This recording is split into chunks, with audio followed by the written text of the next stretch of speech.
এই দুর্ঘটনা ঘটছে বলে যাগযজ্ঞ করার নিদান দিয়েছেন এবং যাগযজ্ঞ করতে বসেছেন। তিনি কি বলেছেন? তার স্থির বিশ্বাস, মন দিয়ে যদি যজ্ঞটা করা যায় দুর্ঘটনা নিশ্চয়ই বন্ধ হবে। কেন? তার একটা সুন্দর ব্যাখ্যা আছে। এই যজ্ঞ মন দিয়ে করলে, মানে ঈশ্বরের ভজনা যদি আপনি মন দিয়ে করেন, তাহলে মানুষের মন শান্ত হবে। মন শান্ত হলে, মানে ধরুন দুপক্ষের মন, মানে আপনি যিনি রাস্তা দিয়ে যাচ্ছেন পথচারী, তার মন শান্ত হবে। যিনি সাইকেল নিয়ে নড়বড় করতে করতে যাচ্ছেন বা বাইক নিয়ে হুশ করে চলে যাচ্ছেন, তার মন শান্ত হবে। আর যিনি গাড়ি নিয়ে মোটামুটি ডাইনে বায়ে না তাকিয়ে যাচ্ছেন, তার মনও শান্ত হবে।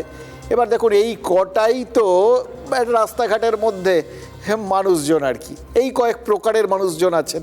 এবার এই প্রত্যেক প্রকারের মানুষজনের মন যদি শান্ত হয়ে যায়, সবাই যদি স্লো মোশনে চলাফেরা করেন, দুর্ঘটনা ঘটবে না। এর থেকে অব্যর্থ কোনো নিদান আর হতে পারে বলুন তো? দেখুন, বিশ্বাসে মিলায় বস্তু, এটা আপনারা জানেন।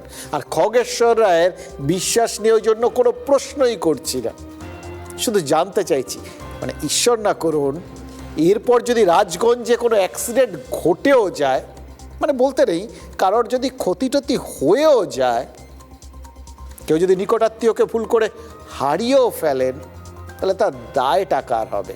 মানে রাজগঞ্জের মানুষ কাকে দোষারোপ করবেন? দেখুন, বিধায়ককে তো করতে পারবেন না, কারণ বিধায়ক হয়তো বলে বসবেন এই দুর্ঘটনায় যার ক্ষতি হলো সে নিশ্চয়ই মন দিয়ে যাগযজ্ঞ করেনি, বরং তার এই যে তার এবং তার আত্মীয়দের এটা ভেবে খুশি হওয়া উচিত তিনি যে এতদিন সুস্থ সবল ছিলেন সেটা ওই দৈবের বশে, নেহাত দৈব বিরূপ হয়েছে, তাই জন্যে তার ক্ষতি হলো। এই সোজা ব্যাপারগুলো আমাদের রাজনীতি বুঝিয়ে দেয়। আর এটা সবার কি শেষে একটা ওই টিকা থাকে না, পাদটিকা, এখানে পাদটিকা হচ্ছে আর যাই করুন, আপনার বেঁচে থাকার দায় দায়িত্ব সব আপনার আর ঈশ্বরের হাতে। এই সমস্ত ব্যাপারে রাজনীতির কোনো হাত নেই।